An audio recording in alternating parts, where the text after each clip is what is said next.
नमस्कार दोस्तों। आज के इस लेक्चर में हम पढ़ेंगे संकुल यौगिकों के अंदर क्रिस्टलीय क्षेत्र सिद्धांत। इससे पिछले लेक्चर में हमने संयोजकता बंध सिद्धांत पढ़ा था। इस लेक्चर में हम पढ़ेंगे CFT क्रिस्टलीय क्षेत्र सिद्धांत, जो कि बेथे व वॉन वोलेक द्वारा दिया गया था। बेथे व वॉन वोलेक द्वारा यह सिद्धांत दिया गया था। अब हम इस सिद्धांत के अंदर हम पढ़ेंगे कि किस प्रकार से केंद्रीय धातु से जो लिगेंड होते हैं वो उपसह संयोजक बंधों का निर्माण करते हैं। ठीक है, तो सबसे पहले हम बात करें कि यह सिद्धांत है वो आयनिक क्रिस्टलों में सर्वप्रथम खोजा गया था, इसलिए इसे क्रिस्टलीय क्षेत्र सिद्धांत कहते हैं। आयनिक क्रिस्टलों में इसे खोजा गया था, इसलिए इसे क्रिस्टलीय क्षेत्र सिद्धांत के नाम से जाना जाता है।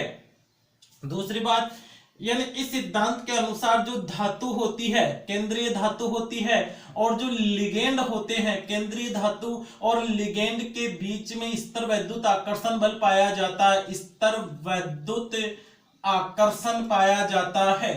दूसरी बात अगर हम देखें तो क्रिस्टलीय क्षेत्र सिद्धांत क्या कहता है कि जो संकुल यौगिक में केंद्रीय धातु होती है, संकुल यौगिक में जो केंद्रीय धातु होती है और जो लिगेंड होते हैं, उनके बीच में स्तर वैद्युत आकर्षण पाया जाता है। यानी धातु इसमें धनावेशित रहती है और लिगेंड होता है वो ऋणावेशित होता है। तो इस ऋणावेशित लिगेंड और धातु के बीच में स्तर वैद्युत आकर्षण बल पाया जाता है। तीसरा नियम ये कहता है कि विलगित अवस्था में जब धातु अकेली होती है, विलगित अवस्था में धातु के जो डी कक्षक होते हैं वो समभ्रंश कक्षक होते हैं। समभ्रंश कक्षक होते हैं। समभ्रंश का मतलब होता है कि समान ऊर्जा के कक्षक होते हैं। जब धातु लिगेंड से बंध नहीं बनाती है तो उस समय जो धातु के कक्षक होते हैं वो समभ्रंश कक्षक होते हैं। यानी डी कक्षक जो कि 5 होते हैं वो समान ऊर्जा के रहते हैं। 5 हमें पता है, DXY, YZ, ZX, x square, y square और जेड स्क्वायर, ये डी के 5 कक्षक होते हैं। ये पांचों कक्षक होते हैं वो समभ्रंश होते हैं, समान ऊर्जा के कक्षक होते हैं। तो 3 बातें कही। सबसे पहले ये आयनिक क्रिस्टलों के अंदर खोजा गया, इसलिए इसे क्रिस्टलीय क्षेत्र सिद्धांत कहते हैं।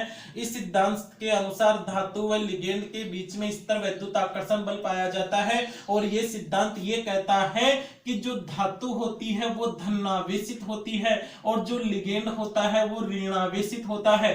तो धनावेशित धातु और ऋणावेशित लिगेंड के बीच में स्तर वैद्युत आकर्षण बल पाया जाता है, आयनिक आकर्षण बल पाया जाता है। फिर यह सिद्धांत कहता है कि जब धातु विलगित अवस्था में होती है, मुक्त अवस्था में होती है, तो डी कक्षक समभ्रंश होते हैं, समान ऊर्जा के होते हैं। लेकिन जब लिगेंड इस धातु से बंध बनाता है तो ये समभ्रंश कक्षक होते हैं, समान ऊर्जा के कक्षक होते हैं। समान ऊर्जा के जो डी कक्षक होते हैं वो अलग अलग ऊर्जा के कक्षकों में टूट जाते हैं, जिसे क्रिस्टलीय क्षेत्र विपाटन कहते हैं, क्रिस्टलीय क्षेत्र विभाजन कहते हैं। हाँ, धातु के समभ्रंश कक्षकों का अलग अलग ऊर्जा के कक्षकों में टूटना ही क्रिस्टलीय क्षेत्र विपाटन कहलाता है।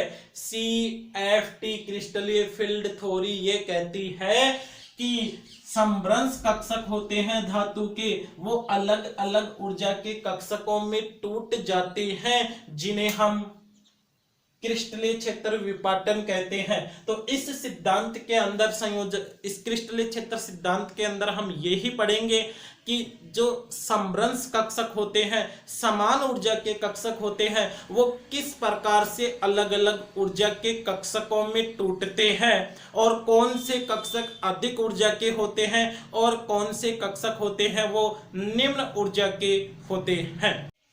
तो सबसे पहले हम पढ़ेंगे कि अष्टफलकीय संकुल यौगिक होते हैं, उनमें क्रिस्टलीय विपाटन किस प्रकार से होता है। कि क्रिस्टलीय क्षेत्र सिद्धांत के अनुसार अष्टफल के संकुल यौगिकों में क्रिस्टलीय क्षेत्र विपाटन पढ़ते हैं। ध्यान देना, जब लिगेंड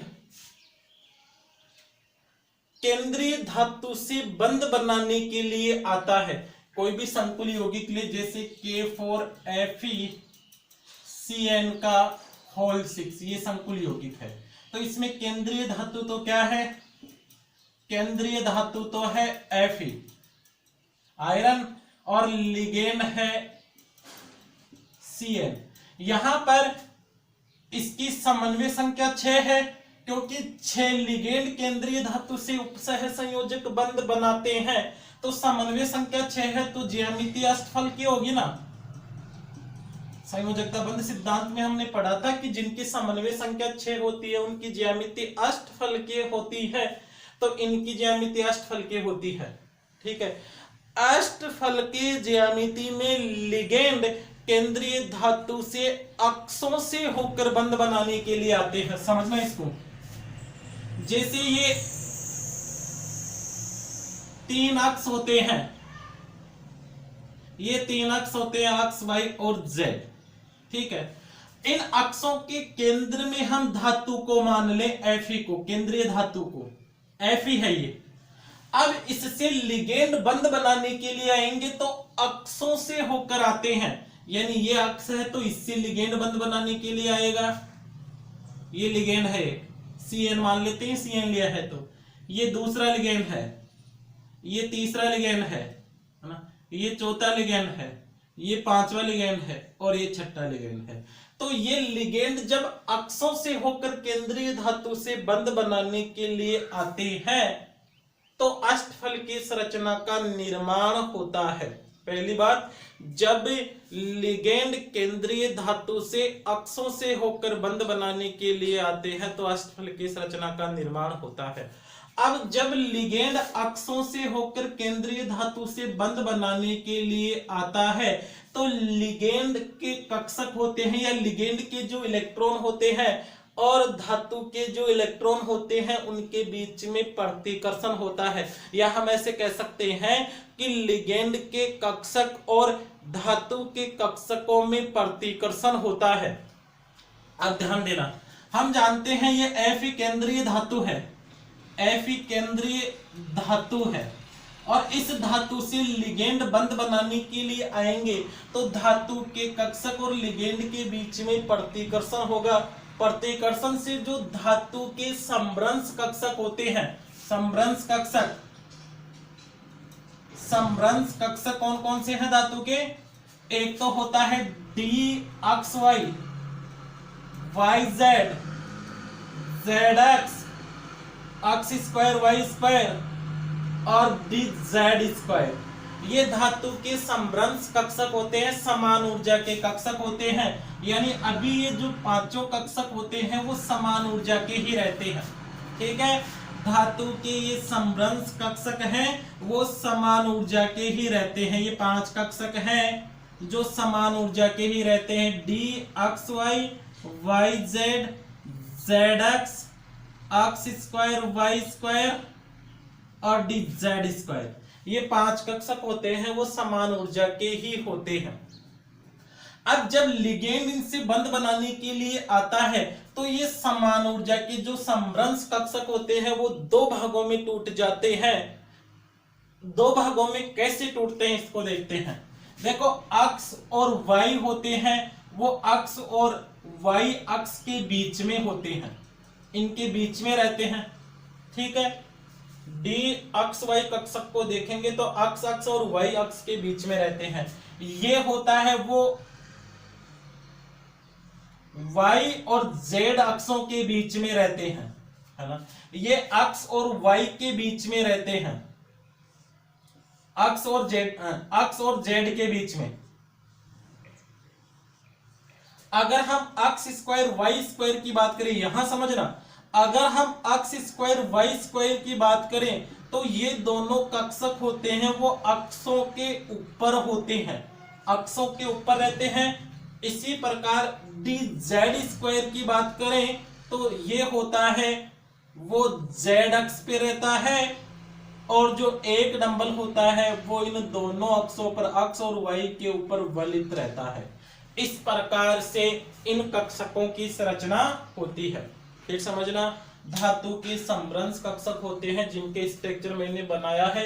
ये 3 कक्षक तो अक्षों के बीच में रहते हैं, अक्षों के मध्य, है ना। और ये 2 कक्षक होते हैं वो अक्षों पर होते हैं, अक्षों पर, ठीक है। अब यहां पर ध्यान देना, जब लिगेंड अक्षों से होकर केंद्रीय धातु से बंध बनाने के लिए आता है तो अष्टफल के संकुल बनता है। अब अक्षों से होकर केंद्रीय धातु से बंध बनाने के लिए आएगा तो जो कक्षक अक्षों के ऊपर होंगे वही तो ज्यादा प्रतिकर्षित होंगे। जो कक्षक अक्षों के ऊपर होते हैं वो अधिक प्रतिकर्षित होते हैं, और प्रतिकर्षण अधिक होगा तो उनकी ऊर्जा अधिक हो जाएगी। तो याद रखना, डी कक्षक होते हैं उनका 2 भागों में विपाटन हो जाता है। एक चीज और याद रखना है, प्रतिकर्षण तो थोड़े बहुत तो सारे ही कक्षक हो जाएंगे, यानी ऊर्जा तो लगभग सभी की बढ़ जाएगी थोड़ी थोड़ी, लेकिन जब लिगेंड और ज्यादा पास में आ जाते हैं तो ये 2 भागों में टूट जाते हैं। 2 तो बनाते हैं अधिक ऊर्जा के और 3 बनाते हैं निम्न ऊर्जा के। अब समझना इसको, अधिक ऊर्जा के कौन से रहेंगे?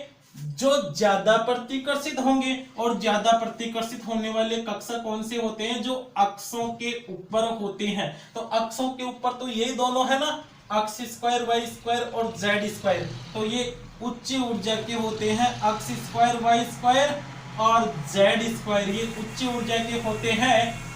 देखो, ये कक्षक अक्षों के ऊपर थे इसलिए तो ये तो अधिक ऊर्जा के हो गए, क्योंकि अक्षों के ऊपर जो होते हैं वो अधिक प्रतिकर्षित होते हैं, और ये कक्षक हैं वो अक्षों के बीच में है। अक्षों के बीच में है ना, अक्षों के बीच में है, तो अक्षों के बीच में होने के कारण ये कम प्रतिकर्षित होते हैं।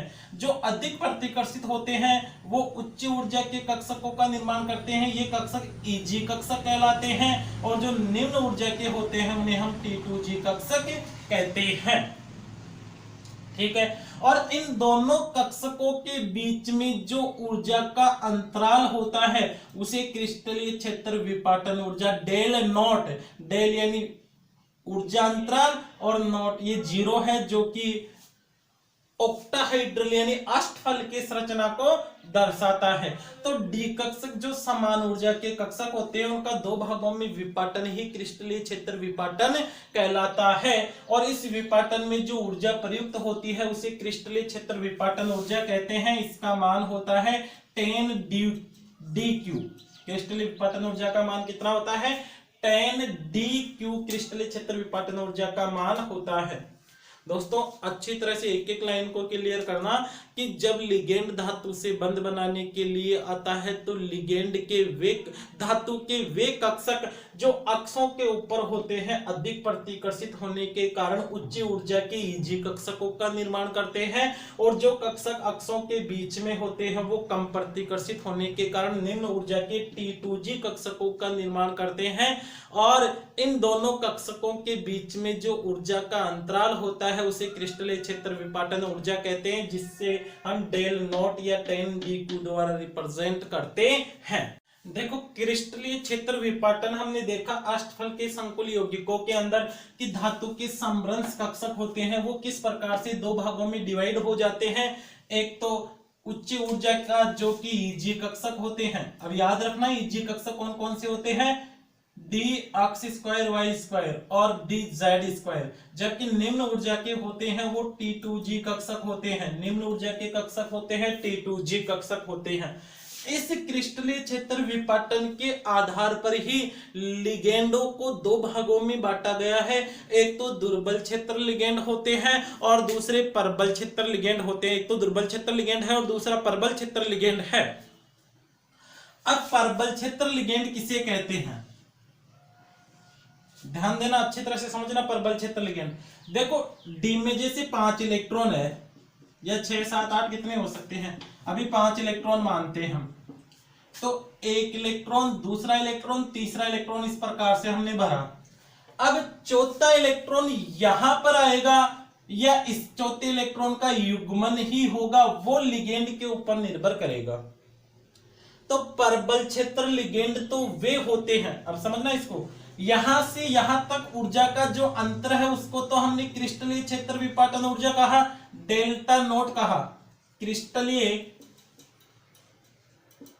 क्षेत्र विपाटन ऊर्जा, क्रिस्टलीय क्षेत्र विपाटन ऊर्जा कहा, यहां से इन दोनों के बीच का जो ऊर्जा का अंतर था उसे तो हमने क्रिस्टलीय क्षेत्र विपाटन ऊर्जा कह दिया।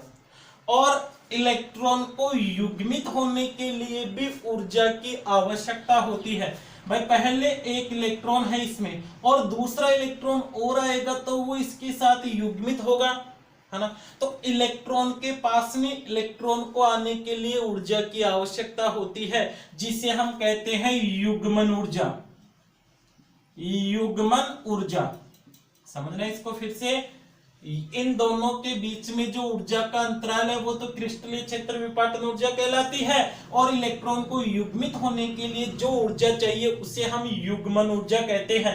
तो परबल क्षेत्र लिगेंड वे होते हैं जिनके लिए युग्मन ऊर्जा का मान, जिसे हम पाई से लिख देते हैं, युग्मन ऊर्जा का मान तो कम होता है, क्रिस्टलीय क्षेत्र विपाटन ऊर्जा का मान ज्यादा होता है। ये होते हैं परबल क्षेत्र लिगेंड। परबल क्षेत्र लिगेंड, ठीक है, वे लिगेंड जिनके लिए युग्मन ऊर्जा यानी इलेक्ट्रॉन को युग्मित होने के लिए जो ऊर्जा चाहिए ना उसे युग्मन ऊर्जा कहते हैं। तो ऐसे लिगेंड जिनमें युग्मन ऊर्जा का मान तो कम और क्रिस्टलीय विपाटन ऊर्जा का मान ज्यादा होता है, परबल क्षेत्र लिगेंड कहलाते हैं। तो ये कुछ मैंने परबल क्षेत्र लिगेंड लिखे हैं, परबल क्षेत्र लिगेंड है ये, ठीक है। और इसका विपरीत जिनके लिए युग्मन ऊर्जा का मान तो ज्यादा हो और क्रिस्टलीय विपाटन ऊर्जा का मान कम हो, उन्हें हम कहते हैं दुर्बल क्षेत्र लिगेंड। दुर्बल क्षेत्र लिगेंड वे लिगेंड होते हैं जिनमें युग्मन ऊर्जा का मान ज्यादा, युग्मन ऊर्जा है, युग्मन ऊर्जा का मान ज्यादा होता है और क्रिस्टलीय विपाटन ऊर्जा का मान कम होता है, तो उसे हम दुर्बल क्षेत्र लिगेंड कहते हैं। अब यहां पर ध्यान देना, अगर संकुल यौगिक में परबल क्षेत्र लिगेंड है तो 1 2 3 चौथा इलेक्ट्रॉन युग्मित ही होगा। क्यों? क्योंकि परबल क्षेत्र लिगेंड में युग्मन ऊर्जा का मान कम है, तो इलेक्ट्रॉन हमेशा उस तरफ जाते हैं जिधर उसको कम ऊर्जा की आवश्यकता हो, तो इलेक्ट्रॉनों का युग्मन होगा पहले, ठीक है। क्योंकि परबल क्षेत्र लिगेंडों के लिए युग्मन ऊर्जा का मान कम होता है, इसलिए इलेक्ट्रॉनों का युग्मन होता है, जो कि हमने संयोजकता बंध सिद्धांत के अंदर भी देखा था कि जब परबल क्षेत्र लिगेंड आ जाते हैं तो इलेक्ट्रॉनों का युग्मन होता है। और दुर्बल क्षेत्र लिगेंडों के अंदर युग्मन ऊर्जा का मान ज्यादा है, क्रिस्टलीय विपाटन ऊर्जा का मान कम है।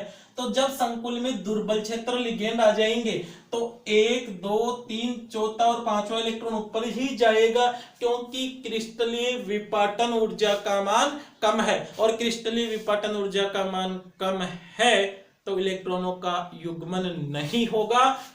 भाई ऊर्जा कम है यहां से यहां जाने के लिए, तो पहले ऊपर ही आ जाएंगे इलेक्ट्रॉन, ठीक है। तो परबल क्षेत्र लिगेंडों के अंदर युग्मन होता है क्योंकि युग्मन ऊर्जा कम होती है, और दुर्बल क्षेत्र लिगेंडों के अंदर युग्मन नहीं होता क्योंकि युग्मन ऊर्जा ज्यादा होती है। तो क्रिस्टलीय क्षेत्र सिद्धांत के अनुसार ही हम दुर्बल क्षेत्र लिगेंड और परबल क्षेत्र लिगेंड के बारे में बता सकते हैं। अब हम देखेंगे कि इन अष्टफल के संकुल यौगिकों के अंदर किस प्रकार से डी, देखो इन्हें तो हमने T2G कक्षक कहते हैं, उच्च ऊर्जा के कक्षक होते हैं वो EG कक्षक कहलाते हैं। तो इनमें किस प्रकार से इलेक्ट्रॉन भरे जाएंगे जब दुर्बल क्षेत्र लिगेंड आ जाए तो, और जब परबल क्षेत्र लिगेंड आ जाए तो, ठीक है। यानी अष्टफल के संकुल यौगिकों के अंदर अब हम देखेंगे कि जब परबल क्षेत्र लिगेंड आ जाए संकुल में तो इलेक्ट्रॉन कैसे भरेंगे, और दुर्बल क्षेत्र लिगेंड आ जाए तो। ध्यान देना, यदि डी में एक इलेक्ट्रॉन हो, डी कक्षक में एक इलेक्ट्रॉन हो, तो दुर्बल क्षेत्र लिगेंड हो। भाई डी कक्षकों को अभी हमने ऐसे तो बड़ा 2 भागों में डिवाइड हो जाते हैं, ये तो T2G होता है और उच्च ऊर्जा का EG होता है, ऐसे तो लिखा था, है ना। तो जब डी में एक इलेक्ट्रॉन हो तो सदैव वो किस में आएगा, T2G में। यानी T2G में सदैव एक इलेक्ट्रॉन आएगा, Eg में कोई इलेक्ट्रॉन नहीं होगा। और अकेला इलेक्ट्रॉन होगा तो अयुग्मित ही रहेगा, तो अयुग्मित इलेक्ट्रॉनों की संख्या 1 हो जाएगी। अब दुर्बल क्षेत्र लिगेंड है तो भी यही आएगा, तो T2G में एक इलेक्ट्रॉन, Eg में 0 इलेक्ट्रॉन, अयुग्मित इलेक्ट्रॉनों की संख्या 1 होगी। ठीक है। अगर D में 2 इलेक्ट्रॉन, देखो जब D में 2 इलेक्ट्रॉन हो तो किस प्रकार से भरेंगे, T2G 1 और 2 इलेक्ट्रॉन भर देंगे, Eg में 0 2 अयुग्मित इलेक्ट्रॉन, T2G में 2, Eg में 0 अयुग्मित इलेक्ट्रॉन। यानी जब 1 2 और D में 3 इलेक्ट्रॉन आ जाए तो T2G में 3, 1 2 और 3, Eg में 0 3 अयुग्मित इलेक्ट्रॉन, T2G में 3, Eg में 0 3 अयुग्मित इलेक्ट्रॉन। ये अयुग्मित इलेक्ट्रॉनों की संख्या हो गई। अब D में 4 इलेक्ट्रॉन आए तो यहां से आपको विशेष रूप से ध्यान देना है। देखो कैसे, 4 इलेक्ट्रॉन है तो 1 2 3। अब बताओ परबल क्षेत्र लिगेंड आ जाए तो इलेक्ट्रॉनों का युग्मन होगा या नहीं। परबल क्षेत्र लिगेंड की उपस्थिति में युग्मन ऊर्जा कम होती है, तो इलेक्ट्रॉनों का युग्मन होगा तो चौथा इलेक्ट्रॉन T2G में आएगा ना, और Eg में 0 इलेक्ट्रॉन, तो 1 2 3 चौथा इलेक्ट्रॉन इसी में आ गया, तो अयुग्मित इलेक्ट्रॉनों की संख्या 2। जबकि दुर्बल क्षेत्र लिगेंड में युग्मन नहीं होता, युग्मन ऊर्जा ज्यादा होती है, तो 1 2 3 और चौथा इलेक्ट्रॉन यहां आएगा, तो विन्यास क्या होगा, T2G3 Eg1, यानी अयुग्मित इलेक्ट्रॉन 4 आएंगे अगर D में 4 इलेक्ट्रॉन रहते हैं। तो अगर D में 5 इलेक्ट्रॉन आते हैं तो T2G, अब परबल क्षेत्र लिगेंड है तो 1 2 3 चौथा इलेक्ट्रॉन, पांचवा इलेक्ट्रॉन भी युग्मित ही होगा, तो 5 इलेक्ट्रॉन T2G में आएंगे, Eg में 0। अब 5 इलेक्ट्रॉन भरेंगे तो 1 2 3 4 5 छठा इलेक्ट्रॉन, एक अयुग्मित इलेक्ट्रॉन रह जाएगा। जबकि दुर्बल क्षेत्र लिगेंड होने पर 1 2 3 4 5 है ना, युग्मन नहीं होगा, तो T2G3 Eg2, ये अयुग्मित इलेक्ट्रॉनों की संख्या 5 है ना। अगर D में 6 आ जाए तो ध्यान देना, 1 2 3 4 5 6, यानी T2G6 Eg में 0। परबल क्षेत्र लिगेंड की उपस्थिति में युग्मन होता है। अब अयुग्मित इलेक्ट्रॉनों की संख्या 0 हो गई। अयुग्मित इलेक्ट्रॉनों की संख्या के आधार पर हम यौगिक की अनुचुंबकीय और प्रतिचुंबकीय प्रकृति को बता देते हैं कि यौगिक अनुचुंबकीय है या प्रतिचुंबकीय। जब अयुग्मित इलेक्ट्रॉन होते हैं तो अणु या यौगिक होता है वो अनुचुंबकीय होता है, और जब इलेक्ट्रॉन युग्मित हो जाते हैं तो अणु होता है वो प्रतिचुंबकीय होता है। अब देखें आगे, 6 को भरें दुर्बल क्षेत्र लिगेंड के लिए, तो 1 2 3 4 5 दुर्बल क्षेत्र लिगेंड के लिए, तो 1 2 3 4 5 और 6, तो 4 इलेक्ट्रॉन तो किसमें आ जाएंगे, T2G में, और Eg में कितने रहेंगे, 2 इलेक्ट्रॉन। तो अयुग्मित कितने बचे, 1 2 3 4। ठीक है, तो इस प्रकार से हम D के अंदर इलेक्ट्रॉनों, D कक्षकों में जो इलेक्ट्रॉन होते हैं उनको परबल क्षेत्र लिगेंड के अनुसार अलग प्रकार से भरेंगे और दुर्बल क्षेत्र लिगेंड के लिए अलग प्रकार से। जैसे D में 7 आ जाए तो T2G6 Eg1, अब T2G पूरा भर जाएगा तो इलेक्ट्रॉन Eg में ही जाएगा ना, अयुग्मित इलेक्ट्रॉन 1, जबकि यहाँ पे T2G5 Eg में 2 है ना, अयुग्मित इलेक्ट्रॉनों की संख्या 3। तो इस प्रकार से हम D में 10 इलेक्ट्रॉनों तक, D के 10 इलेक्ट्रॉनों के लिए T2G और Eg विन्यास को दर्शा सकते हैं, और फिर अयुग्मित इलेक्ट्रॉनों की संख्या ज्ञात करके यौगिक की अनुचुंबकीय और प्रतिचुंबकीय प्रकृति को बता सकते हैं। तो दोस्तों, अष्टफल के संकुल यौगिकों के अंदर आप क्रिस्टलीय क्षेत्र विपाटन को आसानी से बता सकते हो। इसकी बार बार प्रैक्टिस करना, थ्योरी को पढ़ना। अब बात करते हैं हम चतुष्फल के संकुलों के लिए CFT, यानी चतुष्फल के संकुलों के अंदर क्रिस्टलीय क्षेत्र विपाटन को पढ़ते हैं। तो याद रखना, चतुष्फल के संकुलों के अंदर देखो धातु के जो समरंश D कक्षक होते हैं, D अक्ष Y Y Z Z अक्ष स्क्वायर Y स्क्वायर और D Z स्क्वायर है ना। तो ये तो अक्षों के मध्य अक्षों के मध्य और ये अक्षों के ऊपर।